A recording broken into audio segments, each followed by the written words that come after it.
Hello.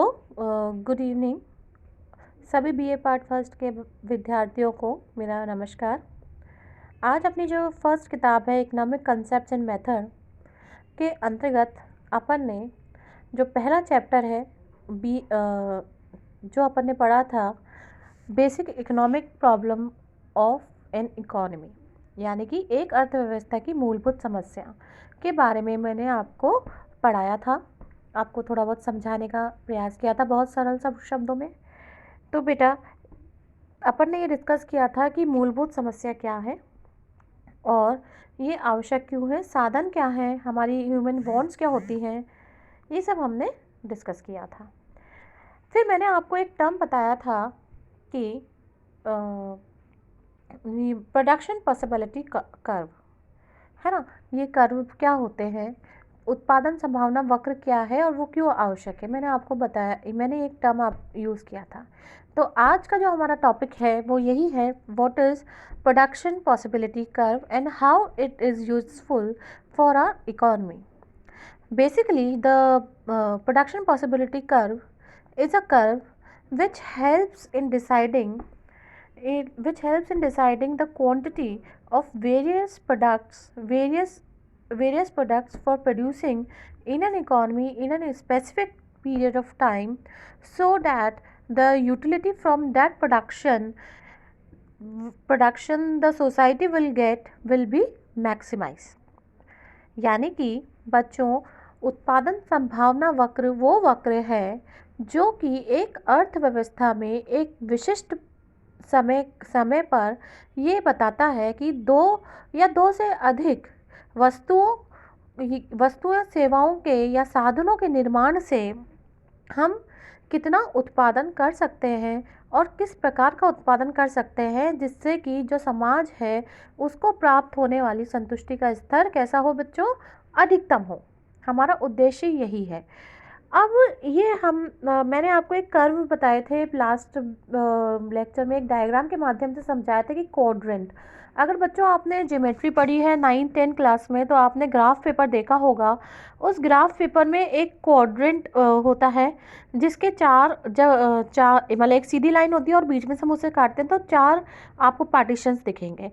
जो सीधे हाथ वाला पार्टीशन होता है जिसमें 90 डिग्री का कोण बना हुआ होता है उसे हम क्वाड्रेंट कहते हैं। और अर्थव्यवस्था में जब भी हम कोई डायग्राम बनाते हैं तो हम इसी को सहायता से बनाते हैं। एक लाइन नीचे खींचते हैं जिसे हम एक्स अक्ष कहते हैं और एक लाइन उसको जोड़ते हुए ऊपर की ओर जाती है जिसे हम वाई अक्ष या वाई एक्सिस के नाम से जानते हैं। और जो पॉइंट इन दोनों को जोड़ता है उसे हम क्या कहते हैं, ज़ीरो। ठीक है, तो नीचे की जो हॉरिजॉन्टल रेखा है उसको हम कहते हैं एक्स एक्सिस और जो वर्टिकल रेखा है उसे कहते हैं हम वाई एक्सिस।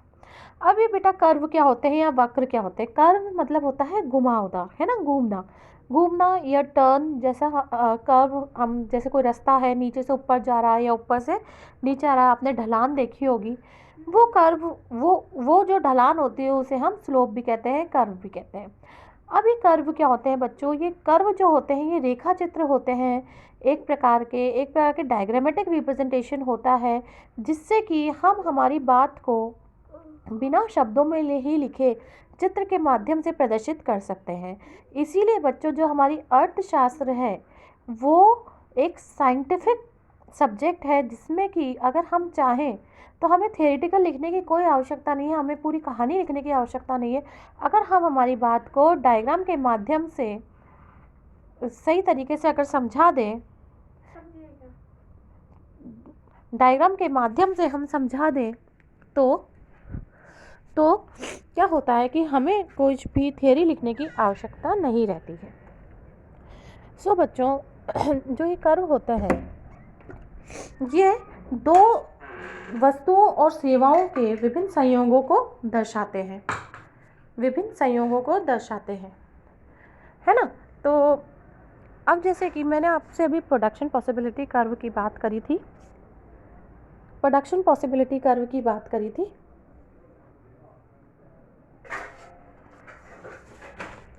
तो प्रोडक्शन पॉसिबिलिटी कर्व जो कर्व है बेटा, ये विभिन्न साधनों के संयोगों को दर्शाता है जो कि विभिन्न वस्तुओं और सेवाओं का निर्माण करते हैं, उत्पादन करते हैं और वो किस प्रकार का उत्पादन होना चाहिए, किस प्रकार का उनका प्रोडक्शन होना चाहिए, किसके लिए होना चाहिए और कितना होना चाहिए दर्शाते हैं, जिससे कि एक समाज का जो सेटिस्फेक्शन का स्तर है वो अधिकतम हो सके। अब देखिए मेरे डायग्राम में, जैसे कि एक डायग्राम मैंने बनाया है ना, कैसा डायग्राम है ये। आप सबसे पहले इस चीज़ को, हम एक एक चीज़ को बारीकी से समझेंगे। सबसे पहले आप देखिए बच्चों की एक एक्स अक्ष, एक नीचे सीधी लाइन खींची हुई है जो एक्स साधन को या एक्स वस्तु को दर्शाती है। एक्स मतलब कोई इसका ऐसा नहीं है कि हमने एक्स कोई वस्तु का नाम है, नहीं बच्चों। जैसे कि हम जनरली किसी का भी, जब हमें कोई एग्जाम्पल देना होता है तो हम क्या करते हैं, एक्स वाई जेड करके उस चीज़ को सरल करने के लिए एक्स और वाई नाम दे देते हैं, ठीक है। और दूसरी बात बच्चों, यहाँ पर हमने दो साधनों को लिया है, दो वस्तुओं को लिया है। क्यों? हम अधिक को भी ले सकते थे, और अगर आप जब वास्तविक जीवन की बात करेंगे तो दो वस्तुओं का तो मायने नहीं रहता, वहाँ तो बहुत ही ज़्यादा मात्रा में वस्तुएं और साधन उपस्थित रहते हैं। लेकिन अगर हम इतनी सारी वस्तुओं को या इतने सारे साधनों के बारे में अगर हम समझाएंगे तो कैसे समझाएंगे, नहीं समझा सकते। इसीलिए बच्चों हमें क्या करना पड़ेगा, हमें हमारे एक्सप्लेनेशन को सिंपल करने के लिए, सीधा करने के लिए, सरल करने के लिए हमें क्या करना पड़ेगा, दो का ही कॉम्बिनेशन लेके समझाना पड़ता है। बेटा जो पीपीसी कर्व होता है आप अच्छे से समझ लीजिए, ये प्रोडक्शन पॉसिबिलिटी कर्व है। ये प्रोडक्शन की विभिन्न संभावनाओं को दर्शाता है, उन सभी संभावनाओं को दर्शाता है कि जो दो साधनों के संयोगों से अधिक निर्मित हो सकती है, जो सोसाइटी के हित में होती है, उनके सेटिस्फैक्शन को अधिकतम करती है। Got my point? ठीक है, इट्स क्लियर? ओके। सो बच्चों अब देखो, तो सबसे पहले मैंने आपको समझाया कि इसमें एक हॉरिजॉन्टल रेखा बनी हुई है जिसे हमने एक्स का नाम दिया है, और एक वर्टिकल रेखा है जो जीरो के पॉइंट से जुड़ी हुई है, उसे हमने वाई का नाम दिया है ना। तो अब ये देखो बच्चों कि एक कर्व है, कौन सा कर्व है वो, एम एन है ना। वाई एक्सिस पे तो वो उसको टच कर रहा है एम बिंदु पर, और एक्स एक्सिस पे कहाँ टच कर रहा है, वो एन बिंदु पर। ठीक है बच्चों, तो अगर हम एम और एन बिंदु को मिला देते हैं तो हमारे पास एक कर्व आता है एम एन, जिसे हम प्रोडक्शन पॉसिबिलिटी कर्व कहते हैं। अगर बच्चों, अगर हम है ना एक्स वस्तु का ही निर्माण करें बस, और हम वाई वस्तु का निर्माण नहीं करते, हमारे सारे साधन, या एक्स साधन भी है, वस्तु भी, अगर हम उसको सारा इसी में उत्पादन में लगा देते हैं एक ही वस्तु के, तो हम कितना मैक्सिमम बना पाएंगे, ओ एन। ठीक है, लेकिन ओ एन बिंदु पर जो वाई है उसकी मात्रा कितनी होगी, 0। लेकिन अगर हम एक्स का बिल्कुल भी उत्पादन ना करें और सिर्फ वाई में ही सारे साधन लगा दें, तो हमारा जो अधिकतम उत्पादन होगा वाई का, वो होगा ओ एम। लेकिन हम एक्स का कोई उत्पादन नहीं कर रहे हैं।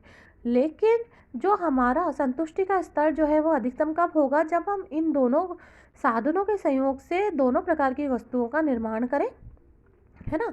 तो आप ये देखिए कि जब एम एन वक्र पर एक बी बिंदु है, जो अगर हम उसको वाई एक्सिस से जोड़ते हैं तो वो आता है ओ आर, और अगर हम एक्स एक्सिस से उसे जोड़ते हैं तो वो आता है ओ एस। यानी कि बी बिंदु पर दोनों ही वस्तुओं की समान मात्रा का उत्पादन हो रहा है, और यही वो बिंदु है जहाँ पर संतुष्टि का स्तर भी अधिकतम है।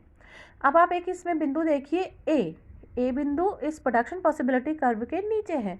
इसका मतलब ये है बच्चों कि इस बिंदु पे हमारे जो साधन है उनका फुली एम्प्लॉयमेंट नहीं हुआ है, पूर्ण रोजगार की स्थिति में नहीं है वो, उनका दोहन होना अभी बाकी है, उनका हम और यूटिलाइजेशन कर सकते हैं।